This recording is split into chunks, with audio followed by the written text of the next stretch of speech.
I'm Honduran. This is my audience member. This is my limited notes with 7 cards. I've always been an average student. My academic journey has been almost cliche-like. I never really studied for tests, and I got average grades throughout school.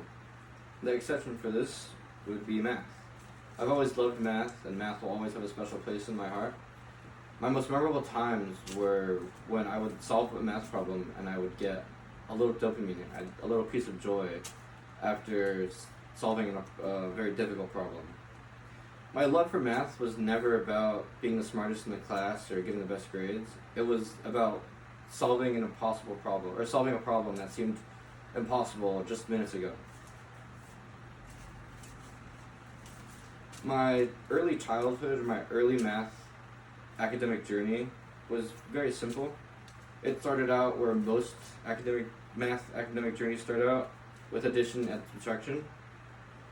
I don't really remember much about this time. I remember not struggling at all with that. My most memorable times with my academic journey would be when my mom would help me out with math homework. My mom, for context, was the disciplinarian of the household. So whenever she would help me with homework, things would get really emotional and tense. She would get frustrated at me when I couldn't figure out problems, and then I would get frustrated at myself when I couldn't figure out these problems. This frustration really motivated me and kind of sparked a fire in me. This fire is how I got to where I am today. Then this fire kind of dwindled down during middle school. I really lost interest in school in general, and I didn't really care about math at all. I didn't really care about grades, but I had a really good teacher, and he really cared about math and teaching, which is rare nowadays.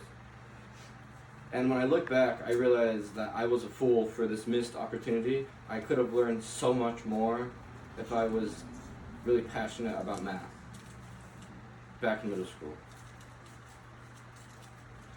Freshman year is when things got better. I finally found my passion for math again, and that is due to an even better teacher than my middle school one. He really challenged me, and his class was extremely difficult. There were times where I thought that maybe I'm not that good at math, and maybe I just got lucky before. But I persevered and found my love for math again. Next chapter, geometry. Geometry was by far the biggest struggle I've had in school ever, I would say. I got bad grades, and it seemed like no matter how hard I tried in geometry, I just couldn't get my grade up. So I made a stupid decision. I figured that if I couldn't get my grade up with all of my effort, I would give no effort at all. So the whole time I'd be in class, I would just be on my phone. Somehow I still passed the class, but I wasn't proud of how I passed it. Next chapter would be calculus. This is by far my favorite class I've ever taken. Calculus came extremely natural to me. I loved the challenges that came with it, and I loved the new formulas that came along with it as well. My passion finally returned again with calculus. I finally took my last math class last semester. I passed extremely well with flying colors. And looking back now, I realized that math was more than numbers. It was about patience, it was about perseverance, and it kind of just taught me that failures kind of shaped me more than my successes did.